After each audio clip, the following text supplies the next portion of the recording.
Today we're continuing on with where we left off yesterday with segment 5 for this module. We will be looking at extended healthcare. And this is a little bit of a more of a trickier concept in accident and sickness, but if we go through it step by step, I'm very much sure you guys will understand. Just make sure you grab a calculator. There are some calculations that we will have to do in this module. So have a calculator with you, and it'll be easier to follow along if you do the calculations yourself versus if you're just watching me do it up here. Okay, so if you don't have one, just pause it at this point and just grab a calculator. It'll make it much easier to do the calculations with that.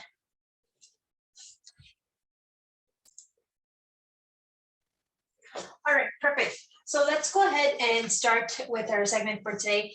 So like I said, today we are looking at extended healthcare, and what extended healthcare plans are, it's just a top up from our provincial coverage. So we know that the OHIP plan in Ontario covers us to a certain degree, and then after that we have to have either private insurance or some sort of group insurance or your own plans to help cover the rest. Right, so what does it include? It includes things such as prescription drugs, dental, vision.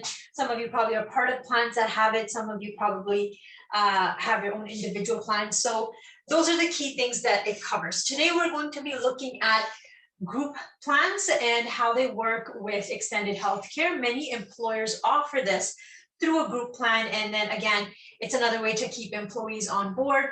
And it's a great sort of an addition for the employee as well. Okay, so let's take a look. We're going to go through an example. I think that is the easiest way to understand when we're looking at extended healthcare and how to do the calculations. Otherwise, it just gets way too confusing. So I've taken a long example here on purpose, just so I can show you guys how to work with a longer example for your exam. It might not be this long. It might be maybe just one calculation you have to do and you're done. But it's good to know a harder one, and then the easier ones seem even more easy, right? So let's go through this. So other key things when we're looking at those plans, terms that we need to know is a deductible. I'm sure a lot of you guys are probably already familiar with this because it applies with car insurance and other types of plans as well. So this is the dollar amount reduction that the client pays, right? So before the insurance company jumps in and provides any sort of assistance, this is what the client is paying out of their own pocket. And with the plans, we have an annual deductible, so it always resets after 1 year.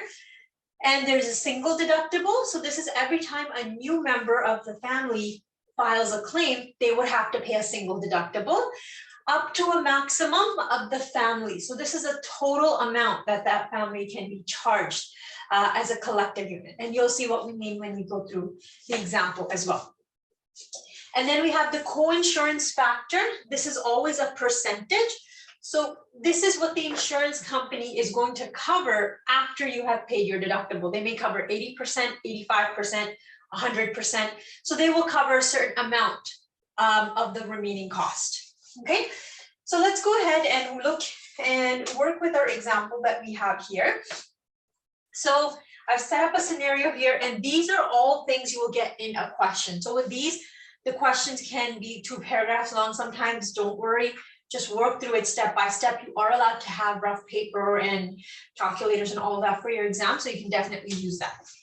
Okay, so let's look at an example that we have set up. So this is all information that, again, the question would be providing you. And I'm just going to move to the side so you can see the board more clearly. So for this example, we have Tom and his family. So the husband is Tom, wife is Mary. They have 2 kids, John and Susan. And this is, let's say Tom has a plan at work.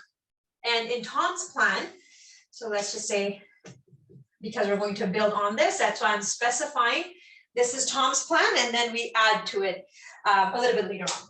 All right, so Tom's plan has a single deductible of $50. So that means every time a new family member files a claim, there will be a deductible of $50. A family deductible of $150. So that's the maximum they can be charged as a family. Okay, $150 per year. The co-insurance factor is 80%. That means the insurance company is going to cover 80% of the remaining costs, right? And that's our family that we have set up right here. So let's walk through the example, have your calculators out so you can do the numbers with me so it makes more sense. All right, so the first one here, we see Tom has filed a claim. He has a claim. He went to the dentist. He inquired a bill for $200. So Tom has a claim for $200. So what do? The first thing we need to do, this is a first claim of the year, so he has to pay the single deductible. And again, this will be given to you in the question. Single deductible is $50. So we are going to take 200 minus the single deductible.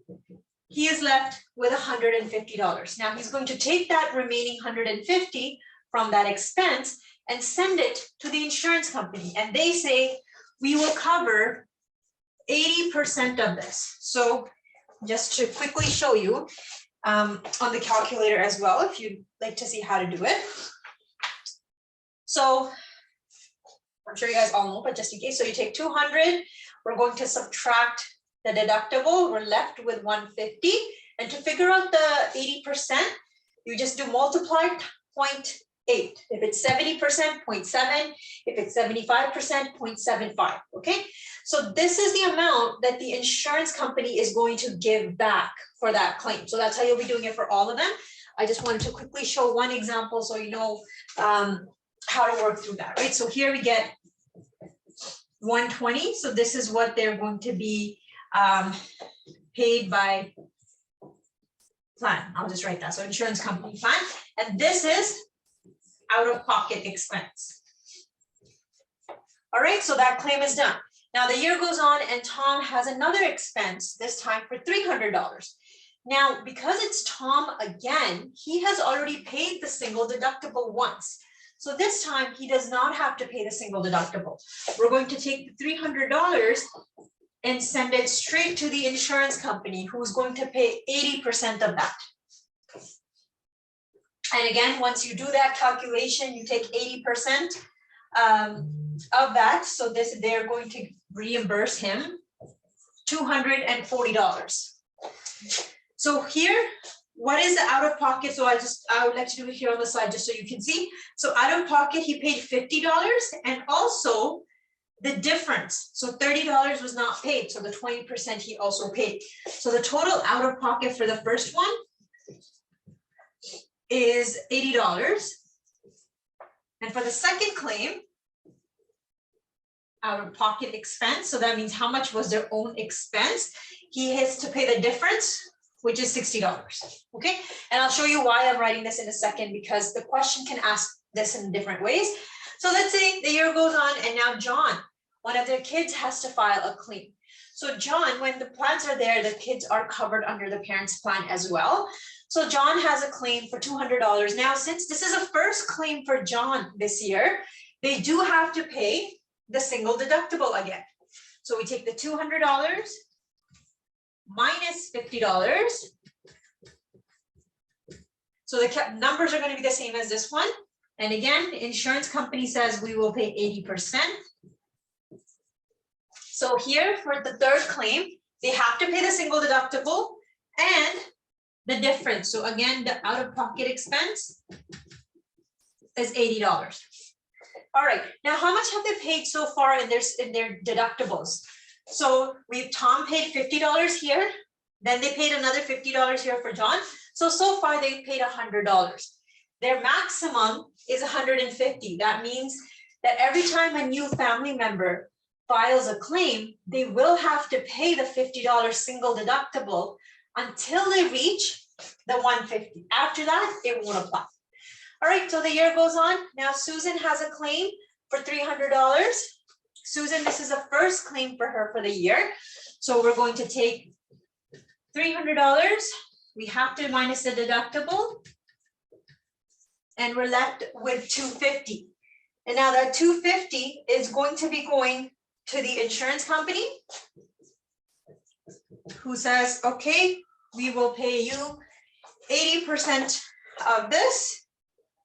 So 250 times 0.8, they will pay $200 of this claim. So again, the out-of-pocket expense for this fourth claim is $50 deductible and the difference, so another $50.